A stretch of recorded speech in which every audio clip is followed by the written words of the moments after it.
కళ్యాణ్ గారు మొన్న అలా చెప్పే వరకు కూడా నాకు తెలియదు. ఆ రోజు నేను వకీల్ సాబ్ సినిమా చేద్దామని అప్రోచ్ అవ్వడం, ఇలాంటి సినిమా కంబ్యాక్ చేయడం కరెక్టా కాదా అని కళ్యాణ్ గారికి డిస్కషన్. ఆ టైంలో నా పాయింట్ ఆఫ్ వ్యూలో అంటే ఈ సినిమా చేయడం వల్ల మీరు రేపు థియేటర్ నుంచి మీరు ఇప్పుడు పొలిటికల్గా కూడా ఇన్వాల్వ్ అయినారు అని డిస్కస్ చేసిన తర్వాత, మరి ఇలాంటి సినిమాకు ఎకానమిక్స్ ఎలా ఉంటాయి, డబ్బు గురించి తర్వాత ఆలోచిద్దాం సార్, ఈ సినిమా వెళ్ళాలి, ఈ సినిమా రీచ్ అవుద్దని నమ్ముతున్నాను, డైరెక్టర్ కూడా నమ్ముతున్నాడు. బట్ చాలామందికి ఇదేదో రీమేక్, మేము అలా చూడట్లేదు, రీమేక్ సోల్ తీసుకున్న పవన్ కళ్యాణ్ గారి ద్వారా ఎలా చూపించాలి ఈ సినిమాని చూపిస్తామని ఆ రోజు కన్విన్స్ చేశాను.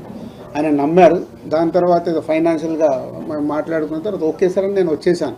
నిన్న కళ్యాణ్ గారు అలా చెప్పే వరకు కూడా నాకు తెలియదు. ఆ రోజు ఆ సినిమా చేయడం వల్ల అది జనసేన పార్టీకి ఇంధనమైందని నాకు తెలియదు. అందుకే మీరు ఆ విజువల్ చూస్తే నాకు ఆ టీయర్స్ వచ్చేసాయి, ఏంటి నిజమా ఇదని.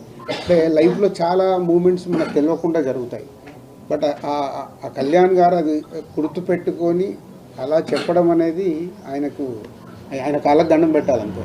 ఒక డిప్యూటీ సీఎం, ఒక లీడర్ అయింది, నా పార్టీకి ఇలా ఇంధనం అయింది అని అంటే ఇట్స్ ఎ గ్రేట్ థ్యాంక్ఫుల్.